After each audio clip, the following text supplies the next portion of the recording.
Hey tennis players, this is Raj, and today's video is about the world tennis number. So just a quick recap of what that is. Let's start with NTRP level.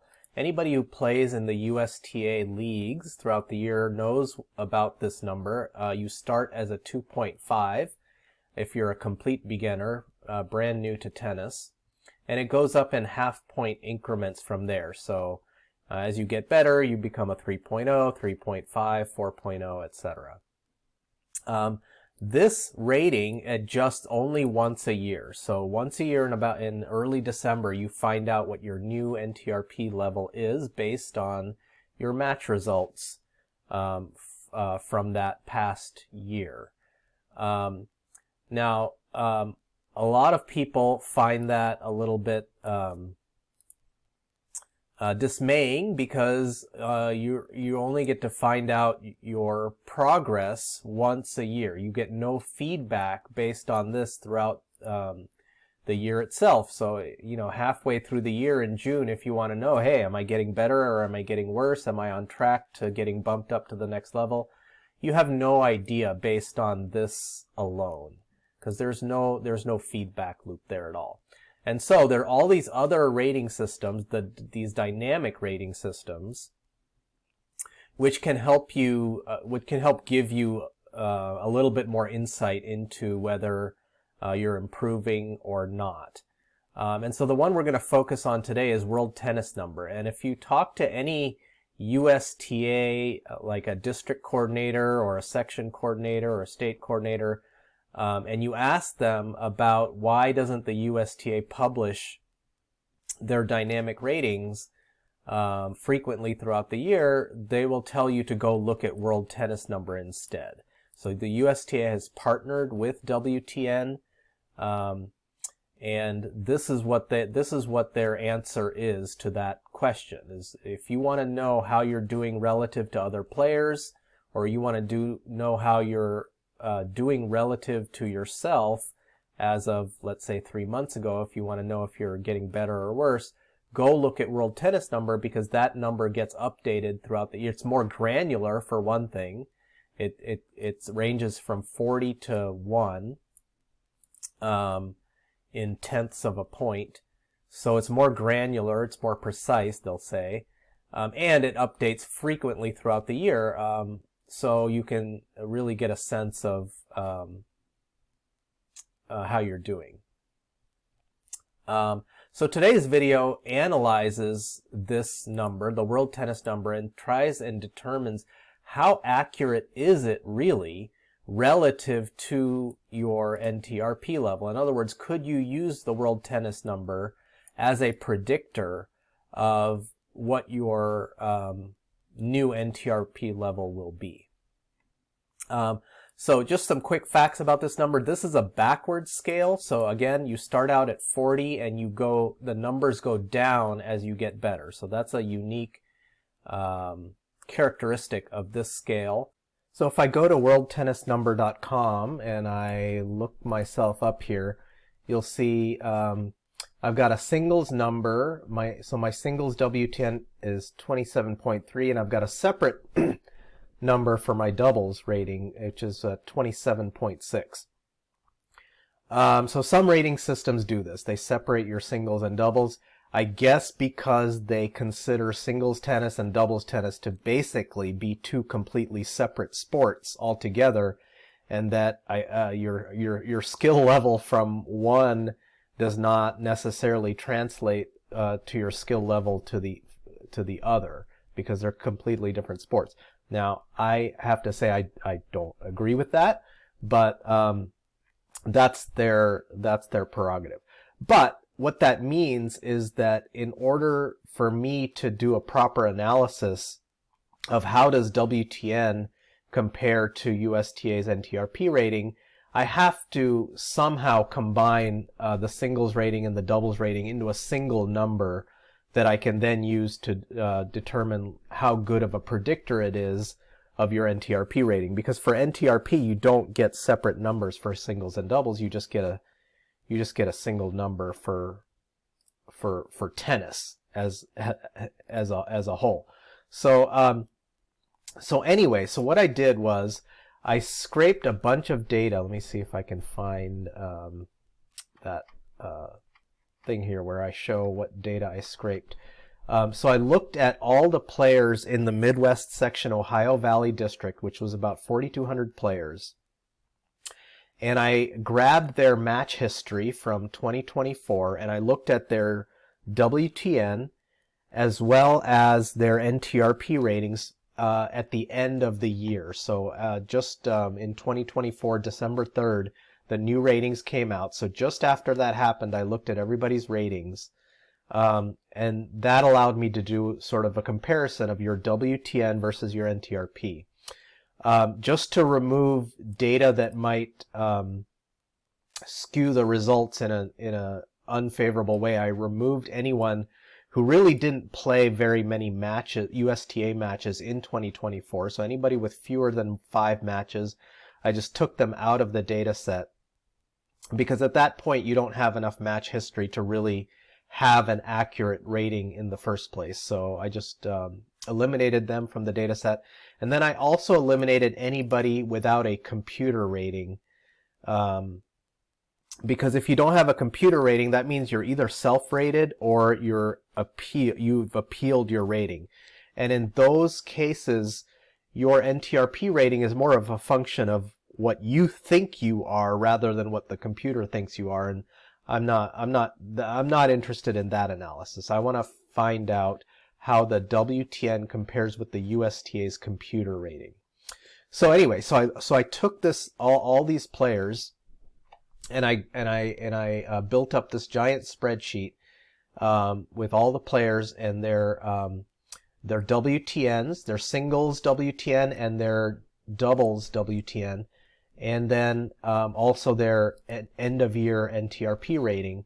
And so what I did is, again, I had to combine the singles and the doubles ratings into a single number to use for comparison. And so what I did is, just based on how many singles matches and doubles matches you played throughout the year, I combined the numbers with those same proportions. So for example, so here's an example. Here's a player with a singles rating of 27.11 and a doubles rating of 24.09. But in 2024, they played 0 singles matches and 22 doubles matches. So they only played doubles in 2024. So I just used their doubles rating as their rating. So 24.9 was their well. Here's a better example. 60% singles and 40% doubles. So that's exactly what I did. 60% of this number plus 40% of this number gives me your combined WTN. So I took all of this data, I took your combined WTN, and I graphed it on the x-axis. So on the x-axis here is your combined WTN, and then on the y-axis here is your end-of-year NTRP rating. And each dot on this graph, each little blue dot, represents one player. So what this shows is, for example, if I look at everybody who was a 3.5 NTRP at the end of the year, their WTNs ranged from here to here, roughly. There's a few outliers there, but roughly from, you could say 33. Remember, there's a backward scale, so the WTN starts out high and goes lower as you get better. So for a 3.5 player, your WTN might range from like a 33 down to, let's say, 26. Okay, so this is the range. This is the range for 4.0 players, etc. Now what you'll notice, or at least what jumps out at me, is that there is a lot of overlap between the NTRP ratings. So for example, 3.5 players and 4.0 players, there's a lot of overlap in terms of what your WTN might be. If you're here on the WTN scale, let's say you're a 28, so right about here, you could be a 3.5, you could be a 4.0, you could even be one of the outliers at the 4.5 level. You could even be one of the outliers at the 3.0 level. So at that WTN 28, there's really no guarantee as to what your NTRP rating might be. And that's, again, that's indicated by the fact that there's just a lot of overlap between these bands as you jump up to the next NTRP level.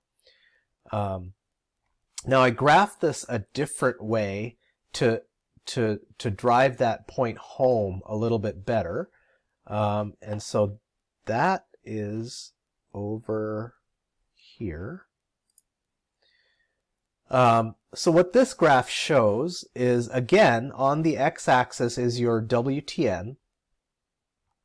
On the y-axis is what percentage of players are at the corresponding NTRP level. So, for example, if I look at 33.00 on the WTN scale. If you're a WTN 33.00, then there's a 75% chance, roughly 75% chance that you are an NTRP 3.0. If you're a WTN 33.5, then there's almost a 90% chance that you're an NTRP 3.0. So that's what this graph shows. And correspondingly, you could there's another line down here at 33.5. There's also like a 5% chance that you're a light blue. This light blue line is a 3.5, and the orange line is a 2.5. So at an NTRP of 33.5, there's a small chance you're a 3.5. There's a small chance you're a 2.5, and there's a large chance you're a 3.0. Okay, and what you'll notice is that at some of these WTN numbers, like 29.0 for example, you could be almost anything. You could be a 3.0, that's the dark green line. You could be a 4.0, that's the purple line. You could be a 3.5, that's the blue line. More likely than anything else, you're a 3.5, but there's still a fairly good chance that you're either a 3.0 or a 4.0. And so what this indicates to me is that simply that WTN is not a great predictor of your NTRP level. Let me show you a different rating system just for comparison real quick. This is tennisrecord.com. This is what the graph looks like for tennisrecord.com. Again, on the x-axis is your tennisrecord.com dynamic rating, and on the y-axis is what percentage of players are at each NTRP level.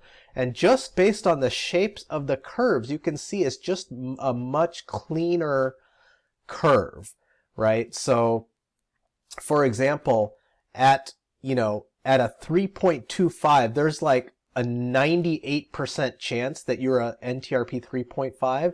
So it's a very good predictor of that. Whereas this line, this WTN graph, is it's just a lot more jaggedy, and it's not clean, right? So at no point, like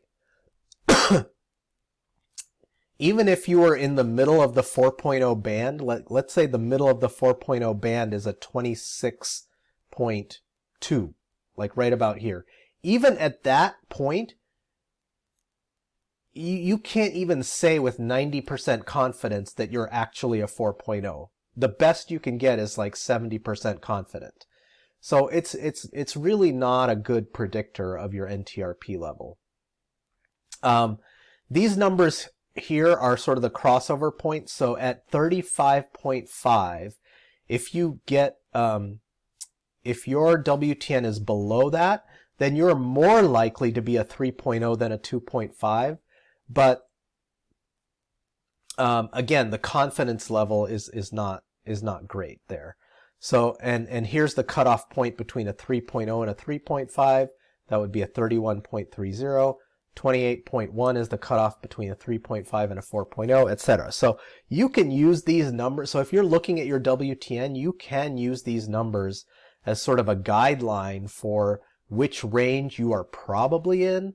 But again, the data is so random that you can't really have a high level of confidence in your NTRP level based on looking at your WTN alone. So anyway, so I did the analysis, and based on those results and these ranges. So again, this is exactly what I was saying earlier. Within this range, 31.3 down to 28.1, you are more likely to be a 3.5 than you are anything else. But still, overall, the accuracy of WTN is only about 67%. So if you, in other words, if you are within this range, 31.3 to 28.1, and you guess that that this player is probably a 3.5, you're only going to be correct 67% of the time. Okay? So, I just to compare that with tennis record is accurate 88% of the time. So it's a better predictor of your NTRP rating than WTN is. So anyway, just wanted to share that data. The next video I'm going to produce is going to be related to the last rating system I looked at, which is the UTR Sports rating, which is, where is that? There it is. UTR Sports is here. They go from a scale of 1 up to 16.5. And so we'll look at that and compare that to your NTRP level and see how good of a predictor that is as well. I actually don't know the results yet, so I still have to do that analysis. I've captured all the data, but it'll be fun to see. That's all for today, and I will see you guys on the courts. Bye-bye.